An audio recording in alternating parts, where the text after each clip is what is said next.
Love on the High Seas, a serialized gay romance taking place on the Caribbean cruise liner, the Majestic Star.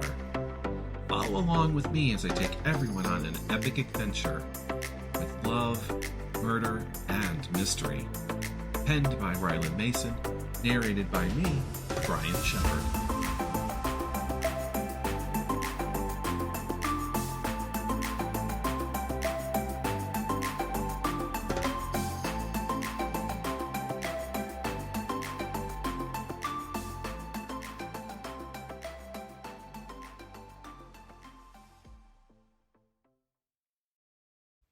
Episode 2. Joey. Good evening, ladies and gentlemen, and welcome to the Captain's Dinner. On behalf of myself and crew, we welcome you aboard the Majestic Star. We hope you will enjoy yourselves this evening with the fine cuisine and fantastic entertainment. May you all have a magical sailing. A round of applause, and I sit down. I look over to the orchestra, and they begin playing.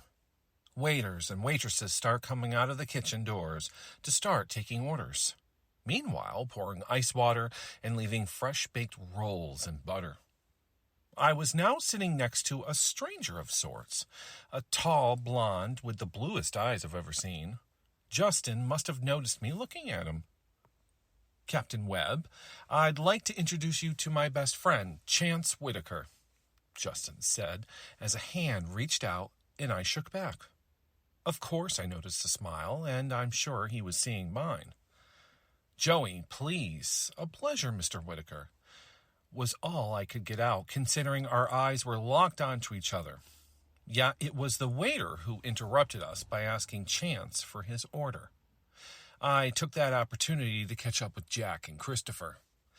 They gave me a full story of their adventure, which made me concerned about this Cassius St. James character that apparently was on my ship. I'll have to look into this further. Christopher and Miss Cromwell were getting giddy as he was showing her something on his phone. That was until she turned to me. Oh boy, here we go. Captain Webb, how are you doing? She asked with a smile. She's up to something. I can feel it. I'm doing well. Thank you for asking. How are you? And I'm sorry to hear of your husband's passing.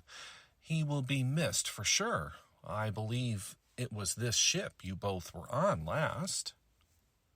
Yes, the Coral and the Star were his favorites. Speaking of that, Captain, are you seeing anyone now that you've had a little vacation swinging from the vines of the Amazon? I'm sure a young, strapping man like you would run into someone now that you're not with Johnny Boy. Which, if you ask me, he was not the one for you, dear. Chance, have you met the captain here? A real nice guy. Looking at Chance while I knew what she was doing. Yeah, so Johnny didn't work out. I hate when she brings that up. Some people are not equipped to be alone for so many months out of the year, or don't like to travel. Johnny was one of those people. That is the past, however. And no, Miss Cromwell, I did not meet anyone while swinging from the vines, as you put it. Just Jack and Christopher while on the river. Australia? You're from Australia? Took me a minute to realize. Chance blurted out, smiling with excitement. I didn't realize having an accent was a big deal. Dessert was a success, as everyone seemed to be enjoying the chocolate fudge cake and with vanilla ice cream, in an original dessert when the ship was first built. Conversations flowed around the table. I even had a chance to have a conversation with Eric about his ship. From what he understands, his ship is in the process of being renovated and should be done soon. I could tell a lot of his unease as he talked about it, as the man wanted to be out to sea. It's where we belong. It also made me happy to see him finally happy. Trying to find someone to be with while out at sea can be difficult, as I need to be so graciously pointed out by Anita. My attention, however, turned to Chance, who I wanted to know everything about. So I started asking questions about him, where he lived, what he did for work. Come to find out, he works for a video game company who creates games for PCs and other consoles. A coder. Technology I would never understand. I also learned that he lives in Miami. Alone. Anita then excuses herself and bids everyone a good evening, not before walking over to me and leaning in my ear. I told you this would be an interesting cruise. Now offer the man a tour. Have a good night, Captain. Leave it to her to meddle. I hear she might be responsible for everyone here at the tables pairing up. Matchmaker indeed. Mr. Whitaker, would you like a tour of my ship? Maybe tomorrow before they call lunch? Hoping the answer would be yes. Yet, if he says no, I would understand. There would be time before we had to cross the Panama Canal. We would arrive right around when lunch was over. I would like that, he responded with that beautiful smile as he stood from the table. Justin, I'm going to head to my cabin. Captain, I will see you tomorrow. Where should I meet you? I can meet you in the main lobby, say around 11, I answered as I stood up from the table. All right, 11 it is. I can't wait, he said as he started to walk away towards the doors, while giving a look back and smiling. That smile is going to be the death of me. I just know it. It seems I was the last to leave the dining room, as everyone else at the table had left without me even noticing. Chance and I had a wonderful chat, and I could not wait to learn more about him on the tour. I'll have to thank Anita later. I'm an early riser, and I have to be when commanding a ship such as this. I'm always on call as well, so sometimes sleep is non-existent. Showered, shaved, and in uniform, it's time for me to head to the bridge and relieve the overnight crew. Today, we finished the last leg of the journey up the South American coast before we hit the good old Panama Canal.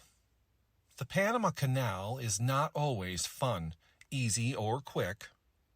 The Panama Canal is an artificial waterway, which is about 51 miles that connects the Atlantic Ocean with the Pacific Ocean.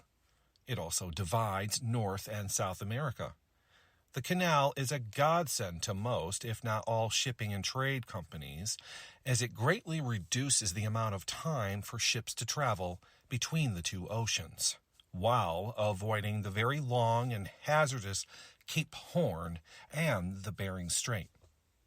The canal locks at each end and lifts ships up to the Canton Lake, a man-made lake. It will take roughly 11 hours to pass between the canal's two locks. I never really understood why they want me to pass through the canal. Not very entertaining to guess. However, most passengers find it amazing as they will stand on deck and watch the process of the locks. That, and we are going through one of the 7 wonders of the world. So in a way, I guess it's not so bad. As I made my way to the bridge, I had a feeling it was going to be a fantastic day. All was quiet, and we were traveling at 18 knots. According to navigation, we were right on schedule, so we should be okay until we reach the canal. This would also give me plenty of time to give the tour. It was smooth sailing as my shift went by quickly. Thank God, as I was just itching to be next to him. Before any of that, a muster drill was in order around 10, giving passengers plenty of time to get up, dressed, and have some breakfast, which was served buffet in the dining room. A muster drill, sometimes referred to as a lifeboat drill or boat drill.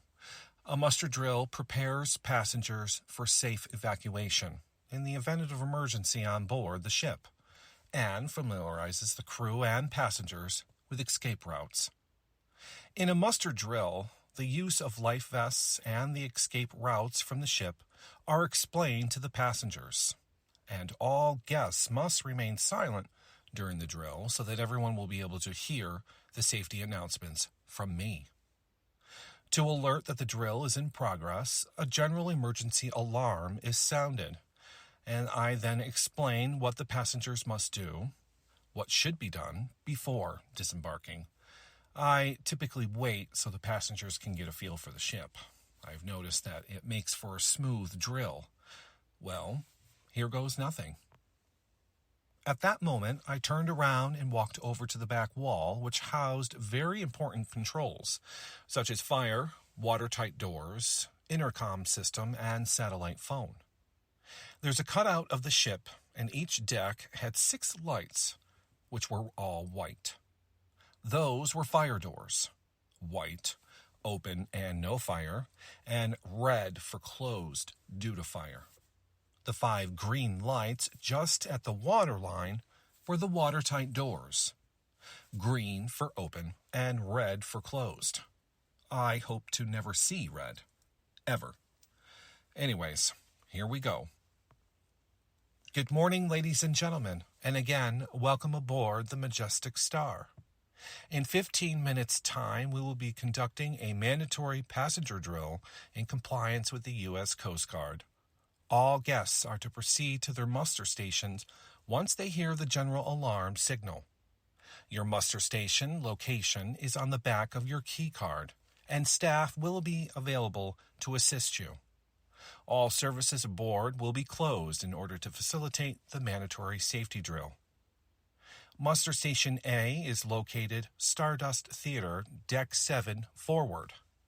Muster Station B is located Ginza Restaurant, Deck 7, forward. Muster Station C is located Coral Lounge, located in Deck 6, midship, and Muster Station D is located Pirates Cove, located on Deck 7, aft. Now you know why I hate speeches. I give too many. Now I wait the 15 minutes before pressing the general alarm.